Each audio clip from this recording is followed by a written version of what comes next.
The bank went silent.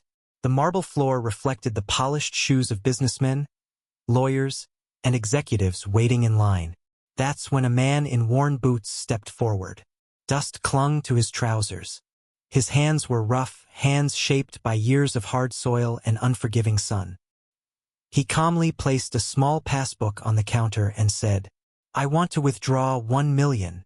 For a moment the clerk froze. Then a laugh broke the silence. A sharp, mocking laugh. It came from the man standing behind him. A wealthy businessman in a tailored suit, gold watch gleaming under the lights. He leaned forward and said loudly, 1 million? From you.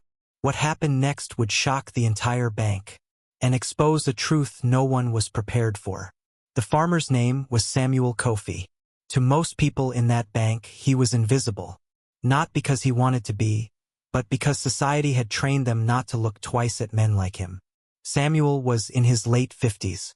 His back was slightly bent not from age, but from decades of bending over fields at sunrise. He had arrived in the city that morning after a 6-hour journey from his village. The bus had smelled of fuel and sweat. His boots were still caked with red earth. Yet Samuel stood straight at the counter, his voice steady. "I want to withdraw $1 million. The businessman behind him snorted. The laugh was joined by a few quiet chuckles from others in line. One woman whispered, "Does he even know how much that is?" The clerk forced a polite smile. "Sir," she said carefully, "are you sure you understand what you're asking for?" Samuel nodded. "I am very sure." The man laughing was Richard Hale. Investor. Real estate mogul. Richard wore confidence like armor. He had just closed a deal worth $20 million and felt invincible. To him, Samuel was a joke interrupting his busy morning. Richard stepped closer. "Listen, old man," he said loudly, making sure everyone heard. "This is a bank, not a charity office." A few people smiled nervously. Samuel slowly turned around. He looked Richard in the eyes. There was no anger, no embarrassment, only calm. "I am at the right place," Samuel said. Richard laughed harder. "You? 1 million. He glanced at Samuel's clothes. "Do you even own a bank account?" The clerk shifted uncomfortably. "Sir," she said to Richard, "please." But Richard raised a hand. No, he said. "I'm curious." He looked back at Samuel. "Tell me, farmer, how much do you think you have in that little book?" Samuel gently slid the passbook across the counter. It was old, edges worn, pages yellowed. The clerk picked it up. She typed in the account number. At first, nothing seemed unusual. Then her fingers froze. Her eyes widened. She blinked, checked again.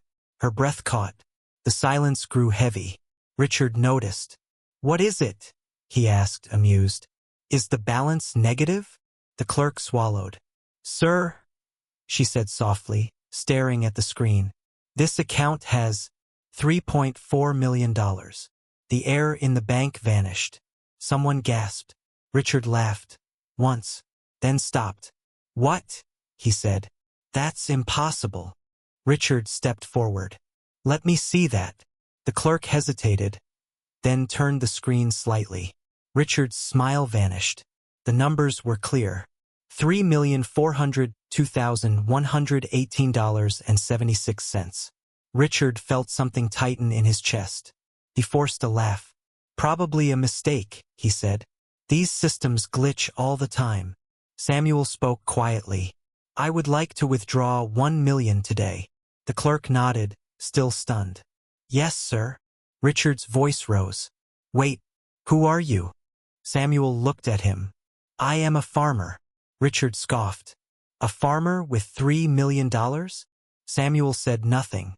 As the clerk prepared the withdrawal, the bank manager emerged from his office. "What seems to be the issue?" the manager asked. The clerk whispered quickly. The manager's eyes widened. He walked straight to Samuel. "Mr. Kofi," he said respectfully, "it's an honor to have you here." Richard felt the ground shift under him. "Honor?" The manager gestured toward a private room. "Please, sir, you shouldn't be kept waiting." Samuel shook his head. I will wait here. He turned to Richard. You asked who I am. Richard swallowed. Samuel spoke calmly. I was born on land no one wanted. I worked soil no one believed in. And I sold harvests no one thought would grow. Samuel was born in a village with no electricity. His father died when he was 12. At 15, Samuel owned nothing but a hoe and stubborn hope. People mocked him. Farming won't make you rich, they said. But Samuel studied the land. He learned seasons, rain patterns, soil behavior. While others planted what everyone else planted, Samuel experimented. Different crops, different timing. He failed many times, but he never quit. One year, a drought destroyed most farms. Samuel's fields survived. Why? Because he had invested his small savings into underground water storage. Laughed at by neighbors at the time. Buyers came from the city. Samuel sold quietly. He reinvested everything. Land, equipment, knowledge. While others spent profits, Samuel planted them. Richard listened, uncomfortable, because something sounded familiar. Years ago, his corporation had bought farmland cheaply from villagers. He remembered signing contracts, forcing prices down. Land was just land to him. Samuel looked at Richard. Do you remember a village called Asante Plains? Richard stiffened. Yes, he said cautiously. We acquired land there. Samuel nodded. You bought it cheap. Richard shrugged. Business. Samuel smiled faintly. I owned land around it. When Richard's company built luxury estates, they needed food suppliers. Samuel applied. He was rejected. Too small, they said. So Samuel built partnerships instead. Local farmers, fair pay, shared growth. Within 5 years, Samuel's cooperative supplied half the region. International contracts followed. Samuel never wore suits, never sought attention. He let the numbers speak. Back in the bank, Richard felt sweat on his collar. So, you're saying, he began. Samuel interrupted gently. I am saying you laughed because you saw my clothes. Silence. Samuel continued. You didn't see my work. The clerk returned with paperwork.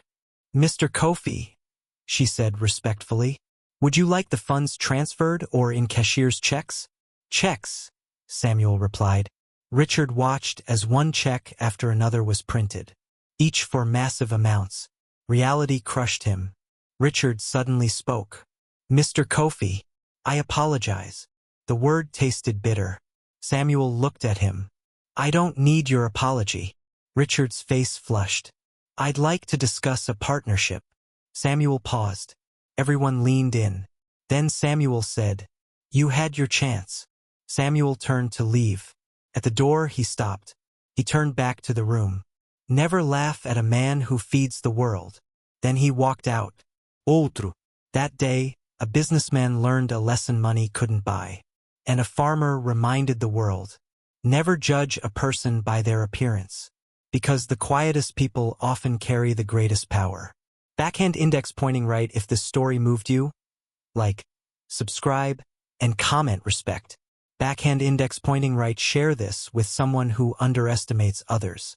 Because one day, the laugh may turn into shock.